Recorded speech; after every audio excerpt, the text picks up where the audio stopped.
you. Mr. Stratus said something about people being angry and upset, a lot of small business, that passion about taxes being as complex as they seem to be or they are. What's your sense of that? I mean, when you're dealing with a lot of different small business people. Well, first, as myself, when I first started and my accountant and the CPA tried to explain to me some of the accounting rules, I pretty much told them that this is not for me. It's way over my head, and whatever you say is fine with me. You just give me direction. So I still remember that from almost 20 years ago. And I think small businesses feel the same way. I don't think anything has changed. And I just think it's just too complicated. I gave some examples with solutions. By the way, one of my steering committee members was a CPA, helped me prepare my testimony. And he could have gone on and on and on, and I just said, let's hold it. So it is still very complicated. I just think it just needs to be simplified in all aspects. I don't think it's really gotten any better.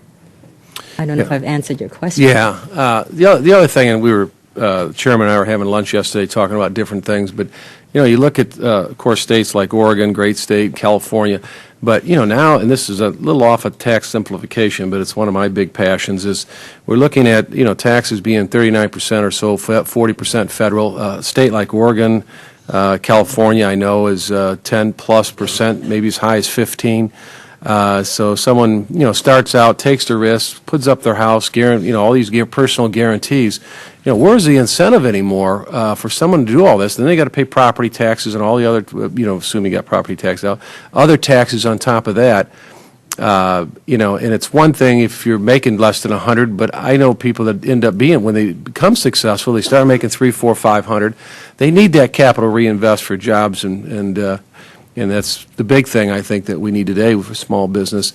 What's the sentiment out there? Just out of curiosity, do someone said when they get successful and big, they move to another state or something. But what do you sense of that? Because a lot of that is pass-through income. Is that a factor? Are people concerned about that? I mean, it's one thing. When we were at 33, now we're at 40, 39. Now you had 13, 12 on top of that. Where's the incentive to take the risk and all the personal guarantees and everything? I mean, I think it's going completely in the wrong direction. I really feel like it really hurts small business, but that's just my opinion. Well, I think most small businesses that are what do you call true entrepreneurs that start up that do not have the formal education like an MBA, I don't think they think about that. I certainly didn't. And, we go into it because, it's a chance to be your own boss, be creative, make decisions based on what you think is right or good for, for the company. And I think we think about that first, less about the negative aspects of your businesses. I'm felt after about 10, 15 years, I still had the spirit of being a business owner. Now that wears you down as time goes by. But it's you just don't think about it. When you started, and most of us were younger then, you're fearless. You're going to succeed. You're going to succeed. You have that mentality. Okay.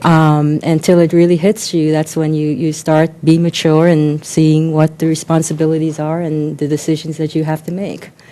So I don't really see a lot of that changing, except for, those who have, gone on to higher education and who have, like I say, MBAs, who have a formal training in marketing plan, business plans, that then can take it to more of a structured type of approach, which is a little different than a lot of the entrepreneurs that start off based on, passion. Yeah, I think you're right on that, probably especially a startup. You're not thinking about that. You're thinking about surviving.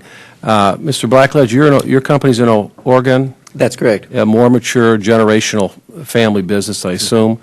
Does that affect businesses that out there that are more mature and starting to make some money, or is that a big issue or not? Well, clearly it does. Frustration with the with the level of taxation is obviously an issue, and in Oregon we have a problem in that just as you have in Florida, the state right next to us has no income tax. And one of the problems that we encounter in Oregon, since Oregon has adopted, although at the moment we are disconnected from the federal tax code, we normally follow the federal tax code. As a result, a lot of businesses who are successful leave the state of Oregon, unfortunately, and move to Washington to escape that high level. We have about a 9% income tax rate in the state of Oregon. So the level of taxation is important, but one of the other issues that Ms. Ryan was talking about, and that is the frustration of small businesses, I think is important too. When you go back to the tax gap, some of it results from just the complexity of the code and the fact that businesses just can't completely comply with it. Even IRS staff people designed to help taxpayers fail 25% of the time to get the right answer to tax questions based on GAO audits. But some of it also is just frustration with the tax code in the sense that when the code becomes so outdated and so illogical, issues like the having to report cell phone use and computer use, for example, when businesses know that there's no additional cost for the personal use of it, or the outdated limitations on many of the deductions. Businesses have a tendency to repel. Business people are very practical people. And when the tax code gets so out of sync with the reality of the world today, business people rebel and sometimes fail to properly pay the taxes as they should. And unfortunately, even though those items may be forgivable, once that process starts, it gets much easier for them to make the next decision not to comply with the tax code and the next one after that. So it's really important that Congress keep the tax code fair and logical. Thank you. Mr. Hall, the national self-employed, how many folks are in that group? We have 250,000 members, about 500,000 workers. And you brought up a lot of different things, but if you distill it down to one or two, the top things that we could do in terms of simplifying the tax code, what would they be?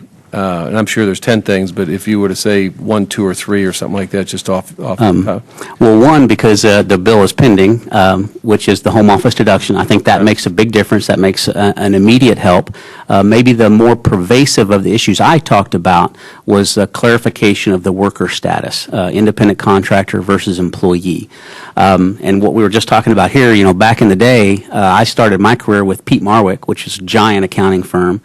And I've been through a lot of presidential elections and congressional elections, and everybody always talks about creating jobs. And I know when I decided to start my accounting practice, I was thinking about that. A little bit naive, again, we won't talk about how long ago that was, but about creating jobs. And my firm supports 4 families.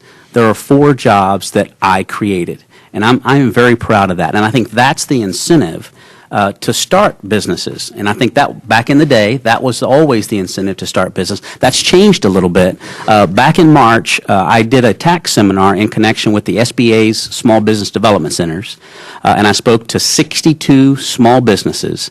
And during that seminar, we'd ask a question, and there were 16 of those 62 that had just started their new business within the last 30 days. And most of those had started that business not because they wanted to go out and create a job or because they had a great idea. It's because they had been laid off. Mm-hmm. And they didn't choose self-employment. They became self-employed. And they spent a day with me trying to figure out how to run their business and not let the tax code get in the way of them creating jobs. And not knowing the difference between an employee or an independent contractor, my real fear for that complexity is that they choose not to hire the person.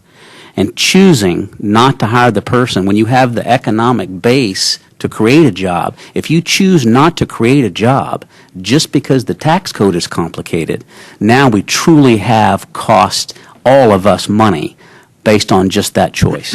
So that would be very important. Yeah.